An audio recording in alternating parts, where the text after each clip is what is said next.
বামুনের মেয়ে সন্ধ্যার সাথে পরিবারহীন আরেক ব্রাহ্মণ ছেলের ছোটবেলা থেকে গড়ে ওঠা প্রণয় প্রীতিতে ইতি ঘটিয়েছে তথাকথিত শিক্ষা গ্রহণ, যার ফলে অরুণ নামের ছেলেটি পরবর্তীতে নানা দুর্বিপাকের মধ্যে দিয়ে যায়।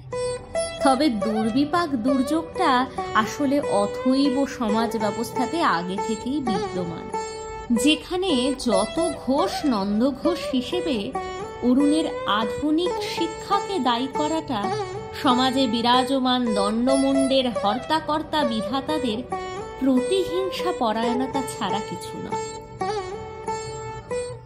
তাহলে আজ শুনে নি শরৎচন্দ্র চট্টোপাধ্যায় বিরচিত বামুনের মেয়ে উপন্যাসের চতুর্থ পর্ব।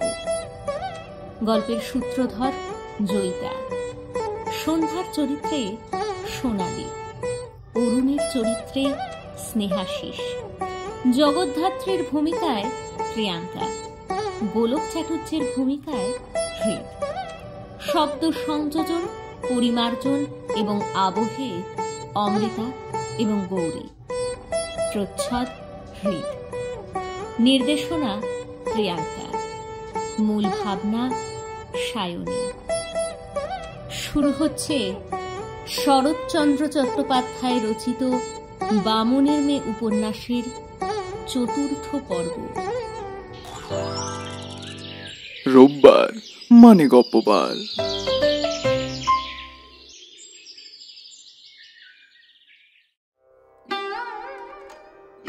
সন্ধ্যার শরীরটা কিছুদিন হইতে তেমন ভালো চলিতেছিল না, প্রায়ই জ্বর হইত এবং পিতার চিকিৎসাধীনে থাকিয়া সে যেন ধীরে ধীরে মন্দের দিকেই পথ করিতেছিল।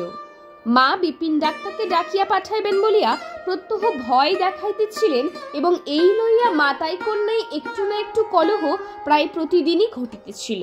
আজ সায়াহ্নবেলায় সন্ধ্যা সম্মুখের বারান্দায় একটি খুঁটি ঠেস দিয়া বসিয়া মাতৃপ্রদত্ত সাগুর বাটিটা চোখ বুজিয়া নিঃশেষ করিল এবং তাড়াতাড়ি একটি পান মুখে পড়িয়া দিয়া কোনো মতে সেগুলার ঊর্ধ্বগতি নিবারণ করিল।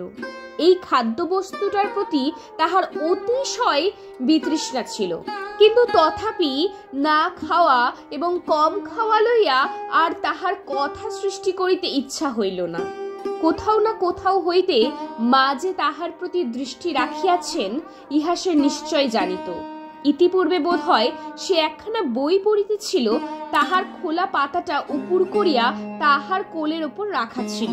সেইখানা পুনরায় হাতে তুলিয়া দৃষ্টি নিবদ্ধ করিবার উদ্যোগ করিতেই শুনিতে পাইল প্রাঙ্গণের এক প্রান্ত হইতে ডাক আসিল, খুড়িমা কই গো?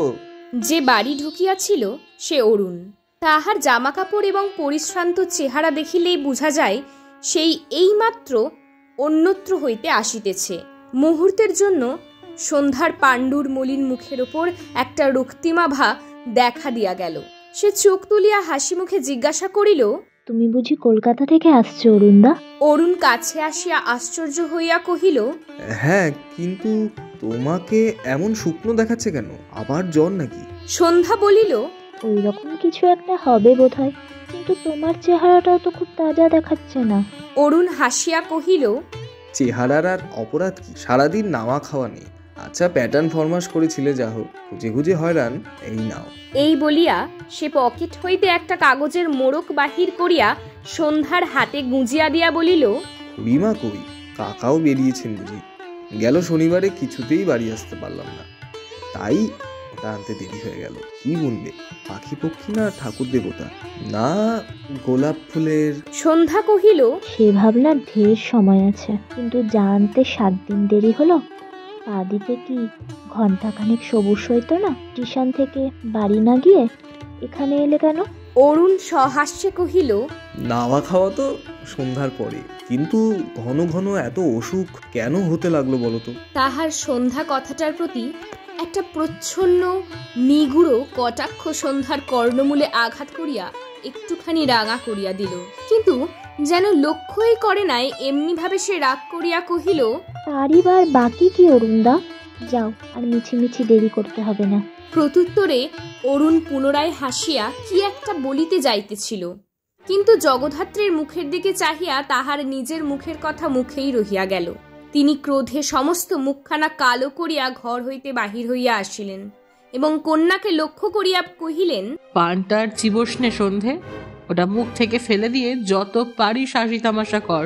বলিয়ায় কাহারও প্রতি দৃষ্টিপাত মাত্র না করিয়া দ্রুত পদে ঘরে চলিয়া গেলেন। অকস্মাৎ কি যেন একটা কাণ্ড ঘটিয়া গেল। অরুণ বজ্রাহতের ন্যায় নিশ্চল নির্বাক হইয়া রহিল এবং সন্ধ্যা বিবর্ণ হইয়া উঠিল। কিছুক্ষণের জন্য সায়াহ্নের আকাশতল হইতে সমস্ত আলো যেন একেবারে নিবিয়া গেল। কয়েক মুহূর্ত এইভাবে থাকিয়া মুখের পান ফেলিয়া দিয়া সহসা কাঁদো কাঁদো হইয়া বলিয়া উঠিল, কেন তুমি এ বাড়িতে আর আসো অরুণদা? আমাদের সর্বনাশ না করে কি তুমি ছাড়বে না? প্রথমটা অরুণ একটা কথাও কহিতে পারিল না। তারপরে ধীরে ধীরে শুধু বলিল, মুখের পান ফেলে দিলে সন্ধ্যা? আমি কি সত্যি তোমার অস্পৃশ্য? সন্ধ্যা হঠাৎ কাঁদিয়া ফেলিয়া বলিল, তোমার জাত নেই, ধর্ম নেই, কেন তুমি আমাকে ছুঁয়ে দিলে? আমার জাত নেই, ধর্ম নেই? না, নেই। তুমি বিলেতে গেছো, তুমি ম্লেচ্ছ। সেদিন মা তোমাকে পেতলের ঘটিতে জল খেতে দিয়েছিল, তোমার মনে নেই? অরুণ দীর্ঘশ্বাস ফেলিয়া কহিল, না, আমার মনে নেই, কিন্তু তোমার কাছে আজ আমি অস্পৃশ্য, ম্লেচ্ছ। সন্ধ্যা চোখ মুছিয়া কহিল, শুধু আমার কাছে নয়, সকলের কাছে। শুধু আজ নয়, যখন থেকে কারো নিষেধ শোনোনি, বিলেত চলে গেলে তখন থেকে। অরুণ কহিল, কিন্তু আমি মনে করেছিলাম। কিন্তু কি মনে করিয়াছিল তাহা আর বলিতে পারিল না। নিমেষ মাত্র স্থির থাকিয়া কহিল, আমি আর হয়তো এ বাড়িতে আসবো না, কিন্তু আমাকে তুমি ঘৃণা করো না সন্ধ্যা। আমি ঘৃণিত কাজ কখনো করিনি। সন্ধ্যা কহিল, তোমার কি খিদে তেষ্টা পায়নি অরুণদা? তুমি কি দাঁড়িয়ে দাঁড়িয়ে আমার সঙ্গে কেবল ঝগড়াই করবে? অরুণ কহিল, না, ঝগড়া আমি করব না। যে ঘৃণা করে তার মুখোমুখি দাঁড়িয়ে বিবাদ করবার মতো ছোট আমি নই। এই বলিয়া অরুণ ধীরে ধীরে বাহির হইয়া গেল। সন্ধ্যা সেই দিকে এক দৃষ্টে চাহিয়া যেন পাষাণ প্রতিমার ন্যায় বসিয়া রহিল। মা সম্মুখে আসিয়া প্রসন্ন মুখে কহিলেন, যাক, আর বোধ হয় আসবে না। সন্ধ্যা চকিত হইয়া বলিল, না। মা বলিলেন, খামোখা ছুঁয়ে দিলে, যা কাপড়খানা ছেড়ে ফেলগে।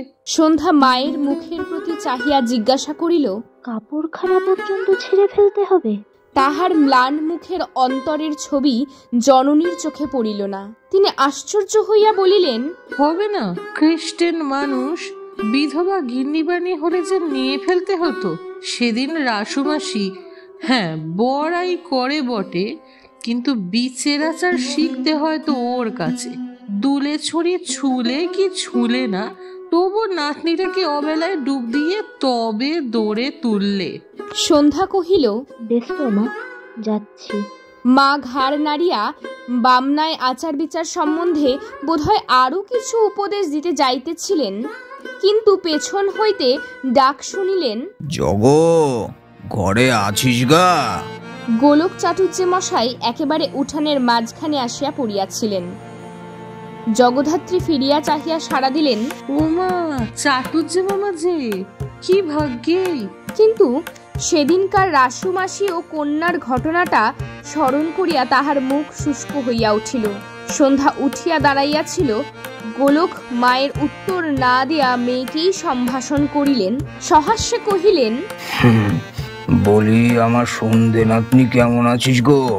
যেন রোগা দেখাচ্ছে না। সন্ধ্যা বলিল, না, ভালো আছি ঠাকুরদা। জগদ্ধাত্রী শুষ্ক মুখে একটু হাসি আনিয়া বলিলেন, হ্যাঁ, ভালোই বটে।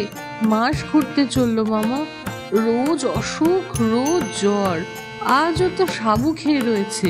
গোলক কহিলেন, তাই নাকি? তা হবে না কেন বাছা? কোথায় আজও কাঁখে কুলে ছেলে পুলে নিয়ে ঘর কন্যা করবে? না তোরা ওকে টাঙিয়ে রেখে দিলি? পাত্রস্থ করবি কবে? বয়স যে। জগদ্ধাত্রী বয়সের কথাটা তাড়াতাড়ি চাপিয়া দিয়া বলিয়া উঠিলেন, কি করব মামা, আমি একা মেয়ে মানুষ, আর কত দিকে সামলাবো। তোমার জামাই গেরাজ্জি করে না, ডাক্তারি নিয়েই উন্মত্ত। আমার এমন ধিক্কার হয় মামা যে সব ছেড়ে ছুড়ে দিয়ে শাশুড়ির কাছে কাশিতে পালিয়ে গিয়ে থাকি। তারপরে যার যা কপালে আছে হোক। গোলক কহিলেন, পাগলাটা এখন করছে কি? জগদ্ধাত্রী বলিলেন, তাই একেবারে বদ্ধ পাগল হয়ে গেলেও যে বাঁচি, ঘরে শিকল দিয়ে ফেলে রেখে দিই। এই যে দুয়ের বার জ্বালিয়ে পুড়িয়ে একেবারে খাক করে দিলে। গোলক সহানুভূতির স্বরে বলিলেন, তাই বটে, তাই বটে। আমি অনেক কথাই শুনতে পাই। তা তোরাও তো বাবু ধনুক ভাঙা পণ করে আছিস। স্বয়ং কার্তিক নইলে আর মেয়ের বিয়ে দেব না। আমাদের ভারী কুলিনের ঘরে তা কি কখনো হয় না হয়েছে বাছা? শুনিসনি তখনকার দিনে কত কুলিনকে গঙ্গা যাত্রা করেও কুলিনের কুল রক্ষা করতে হতো। মধুসূদন, তুমি সত্য। জগদ্ধাত্রী ক্ষুব্ধ হইয়া বলিলেন, কে তোমাকে বলেছে মামা জামাই আমার ময়ূরে চড়ে না এলে মেয়ে দেব না? মেয়ে আগে না কুল আগে? বংশে কেউ কখনো সুদূর বলে কায়েতের ঘরে পা ধুলে না, আর আমি চাই কার্তিক। ছোট ঘরে যাব না এই আমার পণ, তা মেয়ে জলে ফেলে দিতে হয় দেব? গোলক খুশি হইয়া বলিলেন, এই তো কথা। আচ্ছা, আমি দেখছি। যাই যাই করিয়াও সন্ধ্যা নতশিরে আরক্ত মুখে দাঁড়াইয়াছিল।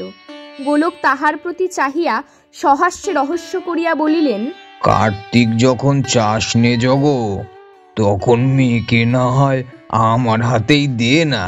সম্পর্কেও বাঁধবে না, থাকবেও রাজরানীর মতো। কি বলিস নাতনি, পছন্দ হবে?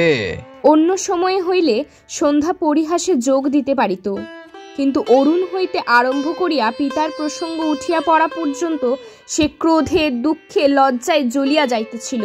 মুখ তুলিয়া কঠিনভাবে জবাব দিল, পছন্দ কেন হবে না ঠাকুরদা? দড়ির খাটের চতুর্দোলায় চেপে আসবেন এই দিক দিয়ে, আমি মালা গেথে দাঁড়িয়ে থাকবো তখন। এই বলিয়া সে দ্রুত পদে খিড়কির দ্বার দিয়া বাহির হইয়া গেল। সে যে ভয়ানক রাগ করিয়া গেল তাহা অত্যন্ত সুস্পষ্ট। ব্যর্থ পরিহাসের এই তীব্র লাঞ্ছনায় প্রথমটা গোলক অবাক হইয়া গেলেন। পরে হা হা করিয়া খানিকটা কাষ্ঠ হাসি হাসিয়া কহিলেন, মেয়ে তো নয়, যেন বিলিতি পল্টন।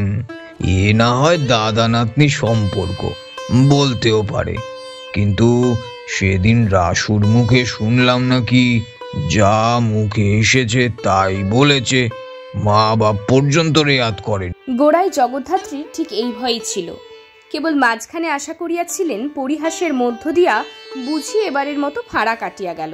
হয়তো কাটিয়াই যাইত, শুধু মেয়েটাই আবার নিরর্থক খোঁচা মারিয়া বিবরের সর্পকে বাহিরে আনিয়া দিল। কন্যার প্রতি তাহার বিরক্তির অবধি রইল না, কিন্তু প্রকাশ্যে সবিনয়ে কহিলেন, না মামা, সন্ধ্যা তো সেসব কিছুই বলেনি। মাসি তিলকে তাল করেন সে তো তুমি বেশ জানো মামা। তা জানি, কিন্তু আমার কাছে করে না। কিন্তু মানে আমি যে তখন দাঁড়িয়ে মামা। গোলক হাসিয়া বলিলেন, তাহলে তো আরো ভালো, শাসন করতেও বুঝি পারলি নে। এই হাসিটুকুতে জগদ্ধাত্রী মনে মনে একটু বল পাইয়া সক্রোধে কহিলেন, শাসন? তুমি দেখো দেখি মামা, ওর কি দুর্গতিটাই আমি করি। থাক, দুর্গতি করে আর কাজ নেই। বিয়ে হলে, সংসার ঘাড়ে পড়লে আপনি শুধরে যাবে। তবে শাসনে একটু রাখিস, কালটা বড় ভয়ানক কিনা। অরুণ আসে আর? জগদ্ধাত্রী ভয়ে মিথ্যা বলিয়া ফেলিলেন, অরুণ না। ভালোই, ছোড়াটাকে দিস নে আসতে। অনেক রকম কানাকানি শুনতে পাই কিনা। অরুণকে সন্ধ্যা ছেলেবেলা হইতেই দাদা বলিয়া ডাকে। সে বিলাত যাইবার পূর্ব পর্যন্ত উভয়ের মধ্যে যথেষ্ট সৌহৃদ্য ছিল, কিন্তু সে ব্রাহ্মণ বংশের এতটাই নিচের ধাপের যে এই স্নেহ কখনো কোনো কারণেই যে আর কোনো আকারে রূপান্তরিত হইয়া উঠিতে পারে এ সংশয় স্বপ্নেও মায়ের মনে ছায়াপাত করে নাই। কিন্তু কিছুদিন হইতে সন্ধ্যা আচরণে ও কথাবার্তায় মাঝে মাঝে এমনই একটা তীব্র জ্বালা আত্মপ্রকাশ করিয়া ফেলিত যে তাহার মুদিত চক্ষেও তাহার আভাস পড়িত। কিন্তু শেষ পর্যন্ত জিনিসটা এতখানি অসম্ভব যে এ লইয়া উদ্বিগ্ন হওয়ার প্রয়োজন অনুভব করিতেন না। এখন ইহারই স্পষ্ট ইঙ্গিত অপরের মুখে শুনিয়া সহসা তিনি ধৈর্য রাখিতে পারিলেন না। তিক্ত কণ্ঠে বলিয়া ফেলিলেন, শুনলে অনেক জিনিসই শোনা যায় মামা, কিন্তু আমার মেয়ের কথা নিয়ে লোকেরই বা এত মাথা ব্যথা কেন? গোলক মৃদু হাসিয়া ধীরভাবে বলিলেন, তা সত্যি বাছা, কিন্তু সময়ে সাবধান না হলে লোকের পোড়া মুখো যে বন্ধ করা যায় না জগ। জগদ্ধাত্রী ইহারও প্রত্যুত্তরে কি একটা বলিতে যাইতেছিলেন, কিন্তু ঠিক এই সময়েই সন্ধ্যার কাণ্ড দেখিয়া তিনি ভয়ে বিস্ময়ে ও নিদারুণ ক্রোধে নির্বাক হইয়া গেলেন। সন্ধ্যা পুকুর হইতে স্নান করিয়া বাড়ি ঢুকিতেছিল। তাহার কাপড় ভিজা, মাথার চুলের বোঝা হইতে জল ঝরিতেছে, এখনো মুছিবার অবকাশ হয় নাই। এই অবস্থায় পাশ কাটাইয়া সে দ্রুত বেগে নিজের ঘরে গিয়া প্রবেশ করিল। গোলক কহিলেন, মেয়ের জ্বর বললি নে জগ, সন্ধেবেলায় নিয়ে এলো যে। জগদ্ধাত্রী কেবলমাত্র জবাব দিলেন, কি জানি মামা।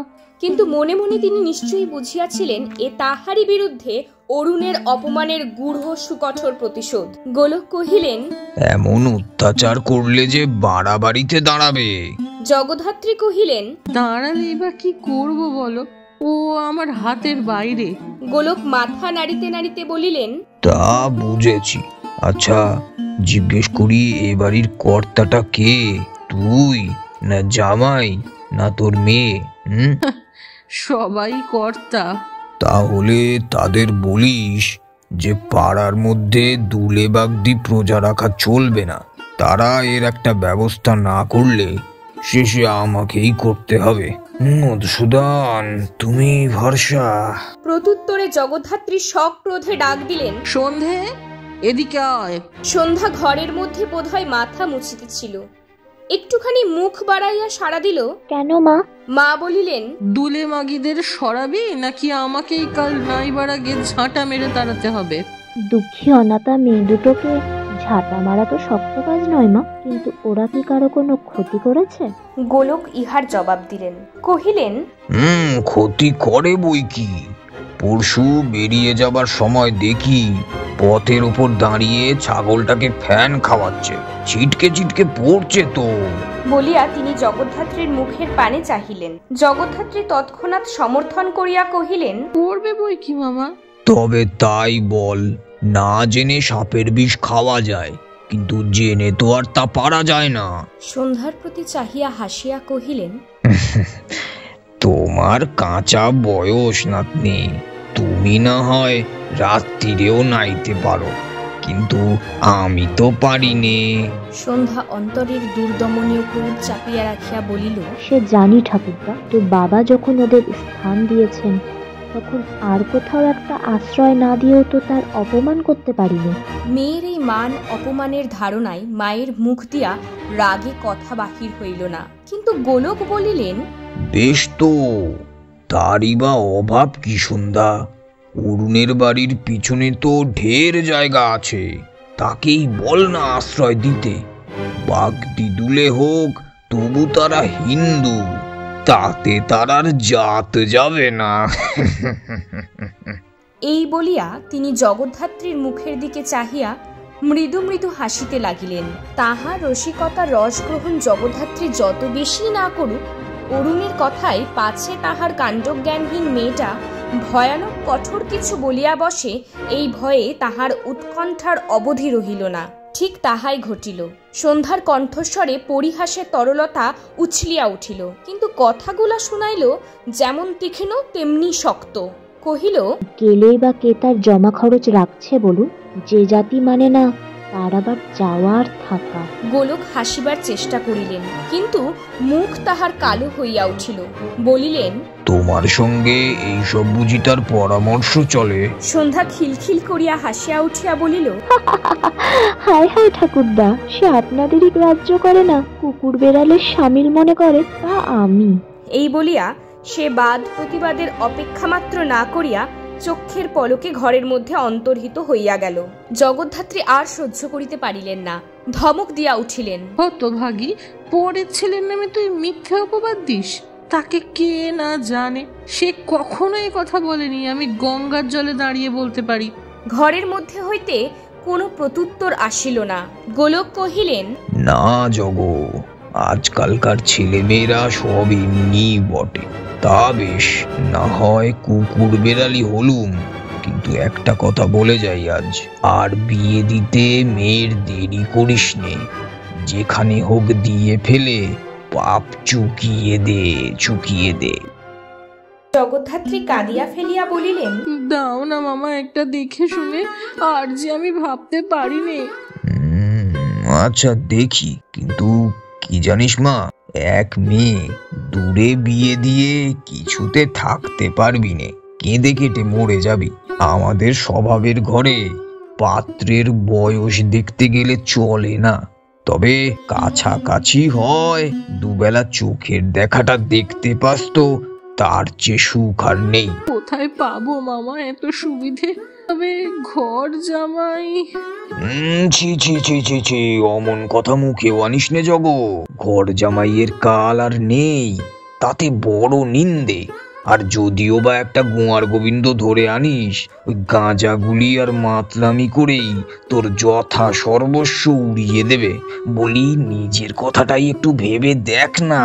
ইহার নিহিত ইঙ্গিত অনুভব করিয়া জগদ্ধাত্রী চোখের নিমেষে উত্তেজিত হইয়া উঠিলেন, বলিলেন, চিরকালটাই দেখছি মামা, চিরকালটাই জ্বলে পুড়ে মরছি।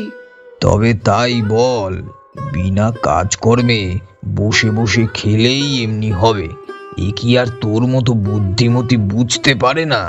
বুঝি বই কি, ভেতরে ভেতরে সব বুঝি, কিন্তু আমি মেয়ে মানুষ, কোনো দিকে চেয়ে যে কুল কিনারা দেখতে পাইনি।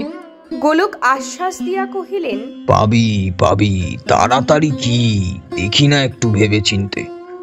কিন্তু আজ যাই, সন্ধ্যা হয়ে গেছে। ও মামা, দাঁড়িয়ে দাঁড়িয়েই রইলে, একটু বসবে না? না মা, সন্ধ্যা আহ্নিকের সময় উত্তীর্ণ হয়ে যাচ্ছে, আজ আর বিলম্ব করব না। এই বলিয়া তিনি ধীরে ধীরে বাহির হইয়া গেলেন। জগদ্ধাত্রী তাহাকে আগাইয়া দিতে সদর দরজার বাহিরে পর্যন্ত সঙ্গে সঙ্গে অগ্রসর হইয়া গেলেন। এতক্ষণ আপনারা শুনছিলেন কলতানের বিশেষ নিবেদন, কথা সাহিত্যিক শরৎচন্দ্র চট্টোপাধ্যায়ের বিখ্যাত উপন্যাস বামুনের মেয়ে চতুর্থ পর্ব। নিবেদনটি ভালো লেগে থাকলে লাইক ও শেয়ার করতে ভুলবেন না যেন, এবং সমস্ত আপডেট পাওয়ার জন্য চ্যানেলটি অবশ্যই সাবস্ক্রাইব করে রাখুন। আগামী সপ্তাহে ঠিক এই সময় আপনাদের কাছে আমরা নিয়ে হাজির হব বামুনের মেয়ে পঞ্চম পর্ব। ততক্ষণ সকলে ভালো থাকুন, সুস্থ থাকুন এবং শুনতে থাকুন কলতান।